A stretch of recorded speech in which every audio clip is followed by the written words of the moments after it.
ہر زمانے میں ہر نبی کو 3 باتوں کی تعلیم دے دی. یعنی ہر امت، یعنی جتنے انبیاء کی امتیں گزری ہیں ان میں کوئی اختلاف نہیں تھا. اسے اللہ تعالیٰ فرماتا ہے کہ تم تفریقہ مت پیدا کرو. یہ ہر زمانے میں ہر نبی کو تعلیم دی گئی کہ حضرت نوح علیہ السلام سے لے کر اللہ کے حبیب صلی اللہ علیہ وسلم تک یہ سارے کے سارے احکام عام ہیں. ان اقیم الدین، دین کو قائم کرو. یعنی اور دین کیا ہے، دین کے اصول کیا ہے ابھی بتایا گیا. اللہ پر ایمان لانا، اللہ کے رسولوں پر ایمان لانا، اور ایمان بلا اللہ کے جب رسولوں پر ایمان لائیں گے تو یقیناً جو کتابیں وہ پیش کریں گے اس میں خود بخود آ جائے گی. یعنی جو چیزیں جتنی ایمانیات سے متعلق ہے اس کا تعلق 3 سے ہوگا. تو چنانچہ یہ تینوں اصول ہر یعنی زمانے میں رہے. اس لیے یہ اسلام کا جو اصول ہے 1400 سال کے نہیں ہے، یہ ہزاروں سال سے ہے.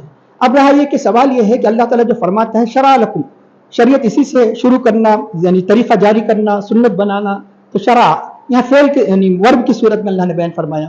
تو انشاءاللہ اسی 25 پارے میں شریعت کی تفصیل بیان کی جائے گی کہ شرع کہ اللہ نے مقرر فرمایا، اللہ نے واضح فرمایا. لکم من الدین، تمہارے لیے وہی دین، من الدین ما وصى به، کہ وہی دین جس دین کی اللہ نے تاکید، وصا کے معنی عربی زبان میں کسی بات کا حکم تاکیدی طور پر دینا. اردو زبان کی طرح مرنے کے پہلے جو انسان وصیت کرتا ہے وہ وصیت نہیں. عربی زبان میں تواصو، وصا، اوصا اشارے معنی ہیں کسی بات کا حکم پوری تاکید کے ساتھ دینے کی. اور تواصو بالحق، حق کی پوری تاکید کے ساتھ ایک دوسرے کو وصیت کرنا. مرنے سے پہلے حق کی وصیت کرنے معنی نہیں ہوں گے. تو یہ وہی دین ہے کہ جس کی تاکید اللہ نے حضرت نوح علیہ السلام کو فرمائی. اب رہا ایک سوال یہ ہے کہ حضرت نوح علیہ السلام کا ذکر کیوں فرمایا؟ اس سے پہلے آدم علیہ السلام بھی پہلے تھے. بات یہ ہے کہ یہاں پر یعنی بلایا جا رہا ہے کفار، بلایا جا رہا ہے ان کو جو منکر تھے، مشرکین کو اللہ تعالیٰ کی طرف. اور سب سے پہلے دنیا میں وہ نبی، بلکہ سب سے پہلے رسول جو کافروں کی طرف بھیجے گئے حضرت نوح علیہ السلام. احادیث سے ثابت. کیوں آدم علیہ السلام جب آئے تھے تو اکیلے آئے تھے، کوئی کافر ہونے کا سوال ہی نہیں. ان کے فضل سے شیخ علیہ السلام تھے، کافر تھے ہی نہیں. تو کافروں کی طرف جس رسول کو بھیجا گیا، جیسے حدیث شفاعت میں ہے اللہ کے نبی فرماتے ہیں کہ یعنی اس تفصیلی یعنی روایت میں آتا ہے کہ سب سے پہلے رسول کی طرف جاؤ. سب سے پہلے رسول کی طرف جائیں گے یعنی حضرت نوح علیہ السلام. وہاں کس کا ذکر آتا ہے؟ رسول یعنی جسے نئی شریعت کے ساتھ یعنی احکام کے ساتھ بھیجا گیا. اس لیے اول رسول کہا جاتا ہے. حضرت نوح علیہ السلام کی خصوصیت یہ ہے، اس لیے حضرت نوح علیہ السلام. ورنہ آدم علیہ السلام کی شریعت میں نکاح کس سے کیا جاتا؟ سارے کے سارے عوامل، نواہی، شریعت کے باضابطہ مدونہ اصول کی ابتدا کس سے ہوئی؟ نوح علیہ السلام کے زمانے سے. ورنہ نکاح کس سے کیا جاتا؟ کہ سب بہنیں تھے. اتنی رعایت رکھی گئی. ایک وطن میں لڑکا ہوتا، لڑکی ہوتی، تو دوسرے وطن میں یعنی دوسرے دن یعنی بہت تیزی کے ساتھ یعنی اللہ تعالیٰ وہ حضرت حوا حاملہ ہوتی تاکہ زمین میں ہزاروں انسانوں کو یعنی پھیلا دینا ہے تیزی کے ساتھ. تو چنانچہ ایک وطن کا لڑکا دوسرے وطن کی لڑکی سے نکاح ہوتا، یعنی ایک معنی میں بہن ہی ہوتی. کیونکہ وہ لڑکی بھی جو ہوتی حضرت آدم علیہ السلام ہی کی بیٹی ہوتی. یہ لڑکا بھی ہوتا حضرت، کیونکہ کوئی صورت نہیں تھی. پھر بعد وقت آگے چل کے بہت سے ایسے احکام ہیں جب مکمل صورتیں جب کفر شرک کی طرف لوگ مائل ہوئے تو اس کے بعد حضرت نوح علیہ السلام کو مکمل شریعت کے ساتھ بھیجا گیا، نواہی عوامل کے ساتھ بھیجا گیا. اس لیے حضرت نوح علیہ السلام کا ذکر فرمایا گیا. اور 5 انبیاء کا اس میں ذکر کیا گیا کہ یعنی یہ 5 انبیاء ہی نہیں اور بھی انبیاء ہے. یہ 5 انبیاء کی یعنی شریعتیں بتایا گیا کہ وہ بہت کافی وسیع تھی.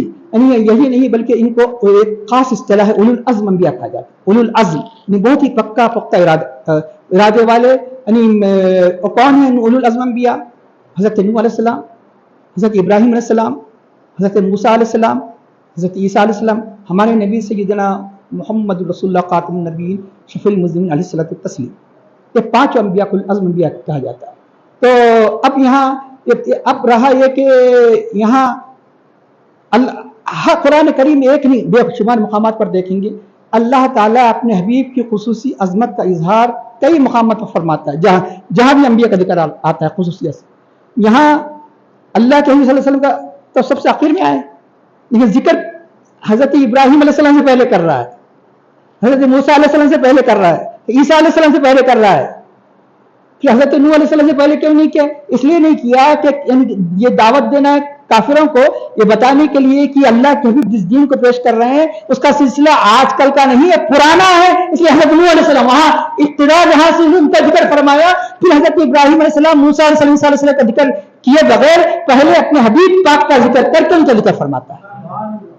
اب رہا یہ ایک مقام ایسا بھی آ گیا یہاں، کیونکہ دعوت کی بات تھی، یہ بتانے کے لیے بات تھی جس کو تم کہہ رہے ہیں کہ یہ دین یعنی مطلب ہے کہ یہ نیا دین ہے، نیا نہیں، یہ قدیم دین ہے. تو اب یہ رہا کہ اپنے حبیب کی عظمت کو بیان کرنے کے لیے آپ اول الرسول ہیں، نوح علیہ السلام سے پہلے بھی ہے. ایک مقام ایسا آیا سورہ احزاب میں حضرت نوح علیہ السلام سے پہلے ذکر فرما دیا. کس لیے؟ کہ حضرت نوح علیہ السلام سے بھی پہلے آپ، آدم علیہ السلام سے بھی پہلے آپ. اللہ تعالیٰ کا فرمایا وَإِذْ أَخَذْنَا مِنَ النَّبِيِّينَ، اس وقت یاد کرو جب کہ ہم نے انبیاء سے عہد لیا. وَإِذْ أَخَذْنَا مِنَ النَّبِيِّينَ مِيثَاقَهُمْ، ان سے عہد لیا. من کا آپ سے عہد لیا. ومن نوح، حضرت نوح و ابراہیم موسیٰ و عیسیٰ ابن مریم، انہی 5 انبیاء کا ذکر کیا. لیکن مقدم کس کو فرمایا؟ اپنے حبیب پاک صلی اللہ علیہ وسلم. کیوں؟ یہ بتانے کے لیے اول رسول ہے. تو اس طرح اللہ تعالیٰ نے آپ کی عظمت اہتمام. یوں تو بلاغت کے اعتبار سے تو کیونکہ اس سے عربی زبان سے واقف ہونا ضروری ہے، بہت سی باتیں اس میں بیان کی گئی. حضرت تمام انبیاء کا ذکر کیا، اوسا وسا کہا. اور اللہ کی اسی آیت کے اندر جو آپ صلی اللہ علیہ وسلم کا ذکر فرمایا، اوہا فرمایا. تو چنانچہ یہ اس کی بلاغت کی بہت سی وجوہات ہے اس کے اندر. اور جیسے اس میں موضوع یہ بہت مشکل ہو جائے گا آپ لوگوں کو، لیکن انگلش میں جیسے ریلیٹو پرونن کہا جاتا ہے. ریلیٹو پرونن کا مطلب ہے کہ عربی زبان میں الذی، انگلش میں وچ ریلیٹو پرونن کہا جاتا ہے، ہو یا وچ. تو اب ہر زبان میں کیا ہوتا ہے، ایک یعنی اصل ہوتا ہے، پھر اسی کا ایک ملحق ہوتا ہے، ملحق اسی معنی میں. تو ماں یہ ڈائریکٹ ریلیٹو پرونن نہیں، ڈائریکٹ اسم موصول نہیں، اس کے معنی میں ہے. تمام انبیاء کے لیے ماں لفظ ماں ذکر کی ہے. یا بھی ایسے بہت سی بلاغتی باتیں ہیں. شرع لکم من الدین ما وصى به، ماں مانے جو، لیکن وہ جو ڈائریکٹ نہیں ہے. الذی ڈائریکٹ ہے. شرع لکم من الدین ما وصى به نوح والذی، یہاں الذی اپنے حبیب کے لیے الذی فرمایا. احونا الیک، پھر اس کا یعنی پھر بدل دیا اما وصینا به ابراہیم موسیٰ. ایسے بلاغت کی قرآن کریم اتنی وجوہات ہے کہ انسان یعنی مطلب ہے کہ یقیناً یعنی اگر کوئی عربی زبان کے اندر ڈوب جائے اور پورے یعنی تعصب کے عینک نکال کر اگر قرآن کریم کا کوئی غیر مسلم بھی پڑھ لے تو وہ ایمان لا لے. تو چنانچہ اس طرح یعنی اب آئیے اب کس بات کی دعوت دی گئی کہ نقیم الدین. سب کے سب انبیاء کرام کی یہی تعلیم تھی کہ دین کو قائم کرے گی. بتایا گیا اصول، عقائد کے اصول میں کوئی تبدیلی نہیں. اللہ پر ایمان لانا، اللہ کی صفات کے بارے میں، قیامت کے بارے میں، حشر کے بارے میں، نشر کے بارے میں، سارے انبیاء کی تعلیمات ایک تھی، اس میں کوئی فرق نہیں. اب اخلاق ہر ایک کے پاس تھی. جھوٹ بولنا، ناجائز، زنا، حرام ہر امت میں حرام تھا. دھوکہ دہی، ظلم وغیرہ. اور جتنی اخلاقیات یعنی مطلب ہے کہ رذائل غضبیہ، غضب سے تعلق رکھنے والے، مائب شہویہ، شہوت سے تعلق رکھنے والے، سارے انبیاء کی امت میں وہ چیزیں حرام تھیں. اور جو فضائل ہے، سخاوت، قناعت اور غریبوں کی مدد کرنا، بھلائی، یہ ساری کی ساری باتیں ساری امت میں عام تھی. پھر فرق کیا ہے؟ فرق صرف یعنی عبادت کے طور طریق میں. نفس عبادت ہر ایک حکم ہے. نماز ہر نبی کی امت میں رہی، زکوٰۃ ہر نبی کی امت میں رہی، ان کے طریقے جدا جانا تھا. طریقے فروع جس کو کہا جاتا ہے، عقائد اصول کہا جاتا ہے. اصول میں کوئی فرق نہیں، فروع میں فرق ہے. عبادت کے طور طریق، کسی امت میں صرف نماز یعنی قیام ہی قیام تھا، کسی امت میں صرف سجدہ ہی سجدہ تھا. اس امت میں سارے جتنی امتوں کو جو عبادت کے طریقے بتائے گئے وہ سارے طریقے ایک نماز کے اندر جمع کر دیے گئے، کیونکہ یہ خیر الامم ہے، ساری امتوں میں افضل ہے. تو چنانچہ زکوٰۃ بنی اسرائیل میں فرض تھی، لیکن کتنا دینا تھا کہ 100 روپے میں 25 روپے، 100 روپے میں 25 روپے. اس امت کو کتنا دینا ہے؟ 2.5%. مطلب آپ 40واں جو حصہ کہتے ہیں اس کو آسانی سے سمجھنے کے لیے، یعنی 40 روپے میں 1 روپے کے بجائے 100 روپے میں آپ کیا کہیے؟ 2.5 روپے، 2.5%. اس امت کو صرف 2.5% دینا ہے. یہود و نصارہ پر کتنی زکوٰۃ فرض تھی کہ 100 روپے میں 25 روپے، 1/4 زکوٰۃ دینا فرض تھا. اب اس میں حکمت کیا ہے؟ حکمت معلوم ہو یا نہ معلوم ہو، ماننا ہمارا کام ہے. الذین یؤمنون بالغیب. حکمت سمجھ میں آئے تو اور خوشی ہوتی، ایمان کی اور مضبوطی کی کیفیت پیدا ہوتی. اب یہ 2.5 اور یہ 2.5%، یہ کیا ہے؟ یہ معاملہ راؤنڈ فگر نہیں ہے. کم از کم جیسے ان کو تھا 10% ہونا تھا، ہم یہ سوچ رہے ہوں گے 20% ہونا تھا، 25% ہونا تھا. یہ 2.5% سمجھ میں آنے والا فلسفہ نہیں ہے. یہ اللہ تعالیٰ اس امت پر، وہ تو ساری امتوں کی تعلیم دی گئی، لیکن عبادت میں بھی ثواب بڑھا دیا گیا. عبادت تو ان پر بھی ہے، ہم پر بھی ہے، لیکن اللہ کا کتنا بڑا احسان ہے، ہماری عبادتوں میں کتنا یعنی ثواب بڑھا دیا گیا. اس لیے بتایا گیا یہود وہ قوم ہے جو فجر سے لے کر، یہ بخاری شریف کی روایت ہے، فجر سے لے کر ظہر تک کام کی، ان کو مزدوری دے دی گئی. اور یہ نصارہ وہ ہے کہ جو ظہر سے لے کر عصر تک کام کی،